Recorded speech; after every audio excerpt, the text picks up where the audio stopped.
লোকের পাঠিয়েছে পাঠিয়েছে আমার একটা কথা বলছি, আমি সেটা বলছি না, সেটা প্রায় 2 বছর আগে তো বন্ধ করে দিয়েছে, সেইটা প্রচার করছে কেন? বলেছে কালকে এটা, হ্যাঁ কালকে এটা বলেছে মাইকে, আমি বন্ধ করার পরেও প্রচার করছে। আমাকে কিছু বলতে হবে না। আমি আপনি একটা কথা বলছি, আপনি একটা গুরু গোসাই মানুষ, আপনি ধর্মের বই পড়ছেন, আপনি ভালো মতন জানেন।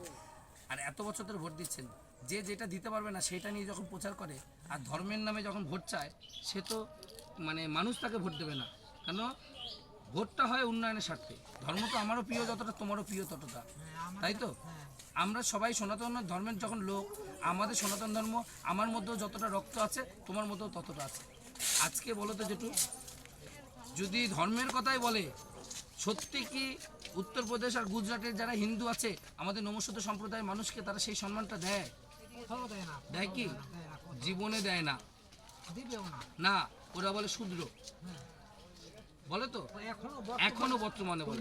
এখনো দেখো ভোটের রাজনীতি করতে এসে এইসব করছে। এই যে হায়ার কাস্ট এবং শিডিউল কাস্ট এই কাস্ট নিয়ে একটা গন্ডগোল। গন্ডগোল মানে উৎপন্ন হলে আর এইটা মেন বিজেপি হলো এর কারণ।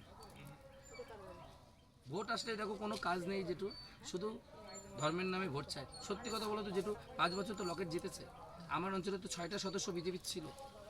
আমার অঞ্চলে কোথাও কাজ করতে পারি, 6টা বুথে তো কাজ করতে পারতো।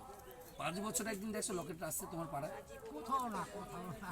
তাহলে যেটু কি স্বার্থে মানুষ ভোটটা দিতেছে আমি তো কিছু বলতে পারতেছি না। একটা কার্ড দাও। ভুল হয়, লোক 1 মাস বয়স্ক ভাতা বন্ধ থাকে, আমাদের কাছে যেতে হবে। আমরা এখনও 5 বছর ক্ষমতায় আছি পঞ্চায়েতে, আমরাই ঠিক করে দেবো। আমি সেই দোহাই